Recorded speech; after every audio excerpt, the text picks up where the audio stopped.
दोस्तों, यह एक प्यार भरी मेरे जीवन की एक सच्ची दास्तां है, जिसने मुझे एक ऐसा शख्स दिया जिसके लिए मैं कुछ भी करने को तैयार था, जो मेरे दिल की गहराइयों तक गई, जिसके लिए मैं किसी और की तरफ भी नहीं देखता था।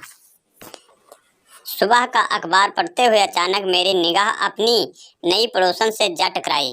मैंने सुना तो था कि मेरे बगल वाले फ्लैट में कोई महिला अधिकारी शिफ्ट होने वाली है, पर यह हमारा पहला आमना सामना था।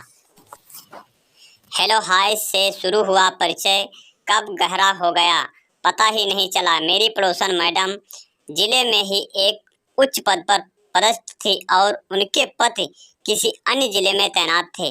उनके पति का आना जाना कभी कभार ही हो पाता था। पड़ोसी होने के कारण वह मुझसे काफी घुल मिल गई। एक दिन उन्होंने टोक ही दिया कि तुम मुझसे हमेशा मैडम कहकर बात कर मत किया करो। मैंने कहा, मैडम मैं अभी एक विद्यार्थी हूँ और आप इस जिले में तैनात एक वरिष्ठ अधिकारी हैं। आखिर हमारा क्या रिश्ता हो सकता है। वह कुछ देर तक शांत रही और फिर अपनी चुप्पी तोड़ते हुए बोली कि अगर तुम बुरा ना मानो तो मुझे भाभी कहकर बुला सकते हो।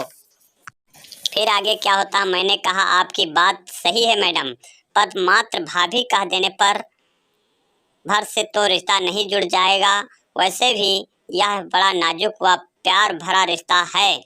इस रिश्ते को निभा पाएंगी आप। उन्होंने अपनी आंखें ऊपर उठाई और मेरी आंखों में आंखें डालकर बोली, यह जरूरी तो नहीं कि हर रिश्ता खून से ही बनता हो।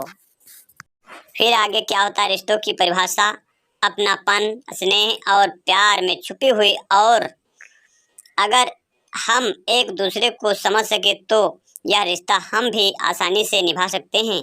उस दिन के बाद से हम मुंह बोले देवर भाभी के रिश्ते में बंध गए। एक दिन सुबह सुबह उन्होंने मेरे दरवाजे पर दस्तक दी। गुड मॉर्निंग जनाब। उसके बाद विद्यार्थी जीवन में घोड़े बेचकर सोना अच्छी बात नहीं है। अच्छे विद्यार्थियों की तरह अपने करियर पर ध्यान दीजिए और पढ़ाई लिखाई में जुट जाइए। इससे पहले कि मैं कुछ कहता, एक अपरिचित पर मधुर सी आवाज मेरे कानों में टकराई।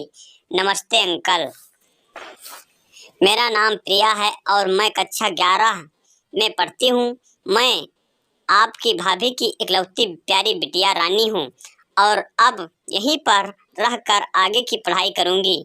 अच्छा भाभी, तो आपने इन्हें हमारे बारे में पहले से ही बता रखा है। चलिए, अच्छा हुआ, अब हमें परिचय देने की जरूरत नहीं पड़ेगी। तो ठीक है, हाथ मिलाइए और आज से हम दोस्त हुए। अच्छा अंकल, अब आप बताइए कि कैडबरी चॉकलेट पसंद है ना आपको। हाँ हाँ, क्यों नहीं, आइएगा। चल हट बदमाश कहीं की, अभी अंकल से कायदे से परिचय भी नहीं हुआ और तेरी फरमाइशें शुरू हो गई। भाभी ने कहा, आप इसकी बातों में मत आइएगा, क्योंकि खाने पीने को लेकर दोस्ती करने में यह काफी तेज है। अरे तुम दोनों के चक्कर में मेरी चाय भी ठंडी हो गई। अच्छा, तुम जल्दी से फ्रेश होकर आ जाओ तो एक एक कप गर्मा गर्म चाय हो जाए। वक्त के साथ प्रिया मुझसे काफी घुल मिल गई। वह मेरे खाने से लेकर बाहर जाने तक का हिसाब किताब रखती। जब कभी भी मैं देर से आता तो प्रिया दरवाजे पर खड़ी मेरा इंतजार करती रहती, और जब तक मैं खाना नहीं खा लेता वह कुछ नहीं खाती। उसकी मम्मी भी खुश थी कि प्रिया को बोर नहीं होना पड़ता, पर प्रिया के दिल में क्या चल रहा था उससे मैं और उसकी मम्मी बिल्कुल अनजान थे।